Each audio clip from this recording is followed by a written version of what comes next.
Hi my dear students, how are you? Welcome to the session. अब आप cat की तैयारी कर रहे हैं ज़ोरों शोरों से। फिर भी कई बार जब हम अपनी प्रिपरेशन करते हैं तो हम कई गलतियां कर बैठते हैं जो हमें नहीं करनी चाहिए, because that will not give us the results we want. तो इस वीडियो में एक बहुत ही क्विक वीडियो है, हम ये डिस्कस कर रहे हैं कि स्टूडेंट्स कैट में क्यों सक्सेसफुल नहीं हो पाते, क्योंकि बहुत डिफिकल्ट एग्जाम नहीं है ये, right? But it requires the right temperament and the right steps to be taken to ensure total success. So let's begin the discussion. My name is Juhi Narula. तो cat में ना बढ़िया perform करने का जो पहला रीज़न रहता है वो ये रहता है कि स्टूडेंट्स एग्ज़ाम के दिन प्रेशर ही हैंडल नहीं कर पाते, राइट? इतनी इंटेंसिटी नहीं बिल्ड कर पाते during their preparation where they can survive for that particular time as long as the exam goes, right? BARC का सेक्शन क्या, इतनी टायर्डनेस आ गई, इतनी फटीग आ गई कि बाकी सारे सेक्शंस में दिमाग ही नहीं लगा, या इतना स्ट्रेस बिल्ड हो गया as the clock is ticking, या कोई क्वेश्चन में आप फंसते चले गए और अनएक्सपेक्टेडली ज़्यादा टाइम दे गए, राइट? तो आपको through out your preparation handle करना है अपना पर्सपेक्टिव, अपनी प्रेपरेशन, टू इंश्योर कि आप एग्जाम के दिन में स्ट्रेस में ना हो, राइट? और ये कैसे बेटर होता है? आप जितने ज़्यादा मॉक्स देते हो, जितना ज़्यादा आप खुद को स्टिमुलेट करते हो in the exam like environment, right?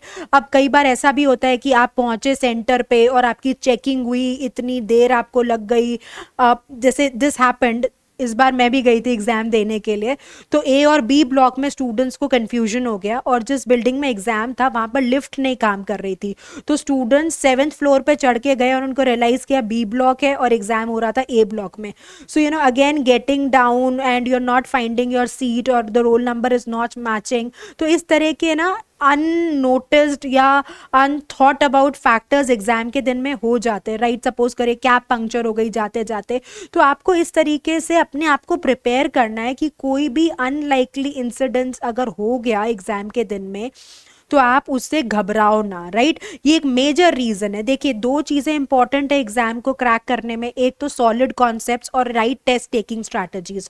तो जितनी आपकी टेस्ट टेकिंग स्ट्रैटेजी सॉलिड होंगी, जितना आप इंटेंसिटी बिल्ड करेंगे, जितना आप खुद को वैसा एनवायरनमेंट देंगे which is very friendly to CAT, right? CAT conducive environment, right? इसका मतलब ये है कि जैसे अब आप हर बार पढ़ाई करते हो, you want to be in your own room, you want to be in your comfort zone while you are giving a mock और while you are preparing, right? AC चलना चाहिए, कॉफी पी के करेंगे, राइट? जब आप सबसे ज़्यादा active होते हो तब काम कर रहे हो, तो आप कोशिश करो कि थोड़ा सा हॉस्टाइल सेटिंग्स में भी अपनी प्रेपरेशन करते रहो, ताकि कोई अनफ्रेंडली सिचुएशन आ जाए तो आप घबराओ ना, आप इंटिमेट ना हो और आपका मोमेंटम एग्जाम में सॉलिड रहे, राइट?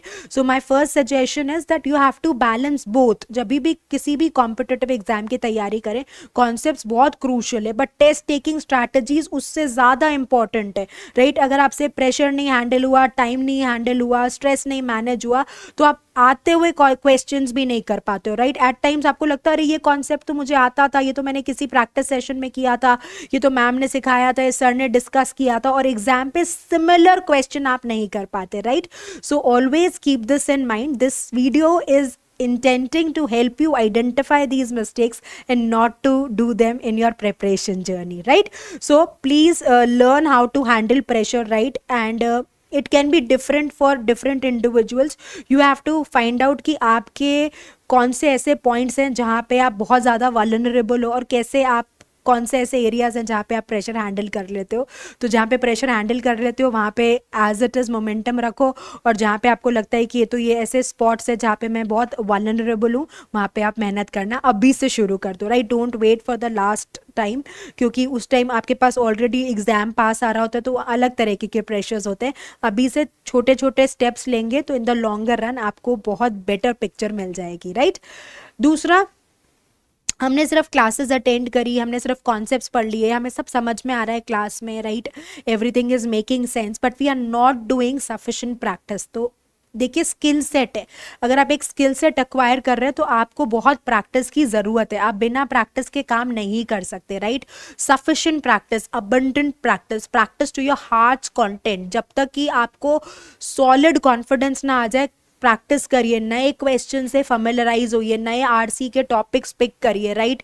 जितनी आपकी अच्छी प्रैक्टिस होगी उतना आप एग्जाम में कॉन्फिडेंट रहेंगे, उतना क्या होता है कि हम न्यूनेस इन द एग्जाम को एलिमिनेट कर देते हैं। जितना मैंने वैरायटी, सपोज रीडिंग कॉम्प्रीहेंशन की अगर मैं बात करूं, अगर मैंने 10 वैरायटी की रीडिंग कॉम्प्रीहेंशन कर लिए हैं और एक मैंने 50 टाइप के पैसेजेस कर लिए हैं, एक मैंने 100 तरह के डिफरेंट आर्टिकल्स पढ़े हैं, तो ऑफकोर्स आप समझते जाओगे कि जिसने 100 पढ़े हैं उसका कॉन्फिडेंस सबसे टॉप पे होगा, राइट। फिर 50 वाले का और फिर 10 वाले का। तो कई बार हमको लगता है कि क्योंकि हो सकता है हम वर्किंग प्रोफेशनल हैं, हम कॉलेज गोइंग स्टूडेंट्स हैं, हम जगल कर रहे हैं अपना स्कूल, कॉलेज वर्क और CAT preparation, so at times that juggling becomes difficult, so we just believe in taking the sessions, knowing the concepts, we keep on revising the formulas or we keep on revising the tactics, but until and unless you actually implement, you actually practice, you are not going to see the massive difference, right? So please ensure कि throughout your preparation आप practice बहुत sufficiently करें, क्योंकि skill set है, जितना practice करेंगे उतना polish होते जाएंगे, उतना बेहतर करेंगे, right? Next important reason is that आप मॉक टेस्ट सफिशेंटली अपीयर नहीं करते। दो अभी हम थोड़े इनिशियल स्टेज पे हैं, पर ये आपको आइडेंटिफाई करना है कि आपको मॉक्स देने, और मॉक्स देना क्यों क्रूशल है, क्योंकि उससे आप गलतियां पहचानते हो। आपने एक टेस्ट टेकिंग स्ट्रैटेजी बनाई अपने दिमाग में, आपने उसको अप्लाई करके देखा, आपने फिर एनालाइज किया कि वो स्ट्रैटेजी ने काम करा या नहीं करा, राइट। तो यू हैव टू सी, तो वो सारी स्ट्रैटेजी, सारे थॉट प्रोसेसेस जो आप अपने लिए बिल्ड करते हैं, उसका रियल एप्लीकेशन तो मॉक्स पे ही होता है, राइट। तो जितना आप मॉक्स देंगे उतना आप हैबिट बिल्ड कर रहे हैं to sit for that particular duration, उतना आप हैबिट बिल्ड कर रहे हैं to pick up the right question. Question selection बहुत ही क्रूशियल रोल प्ले करता है। अल्टीमेटली स्ट्रॉन्ग डिसीजन मेकिंग होना जरूरी है। आपको आइडेंटिफाई करना है कौन सा पैसेज पिक करना है, कौन सा छोड़ना है, कौन सा क्वांट का क्वेश्चन पिक करना है, कौन सा छोड़ना है, कौन सा DILR का सेट पिक करना है, कौन सा छोड़ना है, right. So in every section of CAT you have to have solid reasoning, decision making skills to identify that what are your go to questions, right? अगर आप अपने go to questions नहीं identify कर पा रहे, नहीं select कर पा रहे, तो आप CAT में नहीं बढ़िया परफॉर्म कर पाओगे। तो स्टूडेंट्स पूछते हैं हम कैसे आइडेंटिफाई करें कि हमारे go to questions क्या है? मॉक्स देके, राइट। तो जब आप मॉक्स दोगे तो उसमें हर मॉक में डिफरेंट वैरायटी ऑफ क्वेश्चंस आते हैं, डिफरेंट फ्लेवर्स आते हैं। तो हर मॉक में मॉक देने के बाद आपको आइडेंटिफाई करना है कि आपके क्वेश्चन सिलेक्शन करेक्ट था, राइट, या आपने कोई एक ईजी सेट को मिस करके डिफिकल्ट सेट को पिक कर लिया, या रीडिंग कॉम्प्रीहेंशन की इनिशियल फ्यू लाइन से ही आप इंटिमिडेट हो गए, पूरा पैसेज पढ़ा ही नहीं और ये रियलाइज ही नहीं किया कि क्वेश्चंस तो बहुत आसान थे, राइट। तो ये सारी की सारा एनालिसिस तभी तो होगा जब आप बहुत मॉक्स दोगे। तो खुद को बेहतर करने के लिए मॉक्स देना ज़रूरी है। Again, when you're watching the video, it's an initial phase, but don't get again satisfied with a very small number of mocks. Give as many mocks. जितने हम टॉपर्स से बात करते हैं, वो किसी ने 20, किसी ने 25, किसी ने 30, किसी ने 40 मॉक्स दिए होते हैं। तो इतने मॉक्स देने के बाद अगर इतना सॉलिड एनालिसिस हो गया, इतनी स्ट्रैटेजीज ट्राई हो गई हैं, इतनी बार क्वेश्चन सिलेक्शन हो गए हैं, आप सपोज किसने अगर 40 मॉक दे, 40 बार उसने एग्जाम फ्रेंडली इन्वायरमेंट को ऑब्जॉर्व कर लिया है, तो ऑफकोर्स ही और she will be much better prepared. अब आप कंपेयर करिए, अगर कोई बच्चे ने सिर्फ क्लासेस अटेंड करी, मे भी प्रैक्टिस थोड़ी बहुत करी और मॉक्स नहीं दिए, तो आपको बहुत दिक्कत आएगी, आपको बहुत प्रेशर आएगा एग्जाम देने में। सो जो सारे पॉइंटर्स की हम बात कर रहे हैं ना, वो आपस में इंटर रिलेटेड ही हैं, राइट। बट आपको ये जानना ज़रूरी है कि आपके लिए कौन सा ऐसा पॉइंटर है जो पिटफॉल बन सकता है, और आपको उसी पॉइंटर पे ज़्यादा मेहनत करनी है, right. So never get satisfied with a number of मॉक्स, otherwise you might just not get the right output. अब इसके बाद एक और इम्पॉर्टेंट पॉइंट है कि कई बच्चे एफर्ट करते हैं but effort is not in the right direction. So I always say कि किसी एग्जाम को क्रैक करना है तो effort in the right direction होना ज़रूरी है। अगर आपका एफर्ट राइट डायरेक्शन में नहीं है तो यानी कि फिर आप आउटपुट तो एक्सपेक्ट कर रहे हो पर वो आएगा नहीं। तो इसके लिए क्या करना है, कैसे पता चलेगा effort in the right direction? आपके मॉक्स में स्कोर्स इंप्रूव होने चाहिए। वो कैसे पता चलेगा? जितना आप सॉलिड एनालिसिस करोगे, जितना आइडेंटिफाई करोगे कि कौन सा क्वेश्चन कैटेगरी मेरे से गड़बड़ हो रही है, राइट, पैरा जंबल में किस तरह के पैसेजेस क्वेश्चंस मैं क्रैक नहीं कर पा रही, टीटा क्यों नहीं हो पा रहा, राइट, या फिर क्वांट या अर्थमेटिक का कौन सा कॉन्सेप्ट है जो नहीं हिट कर रहा, बार बार हिट नहीं कर रहा, right. So it's just not giving the mocks, it is also doing rigorous analysis, what strategies are working for me, पहली बार हो सकता है कि आपको लगे कि मैंने 5 वर्बल के क्वेश्चंस किए, उसके बाद फटीग आने लग गई, दूसरी बार क्या 7 के बाद फटीग आई, राइट। हो सकता है पहले VARC के बाद दूसरे सेक्शन तक ही नहीं पहुंचा जा रहा था, फिर 2 सेक्शंस का मोमेंटम बना।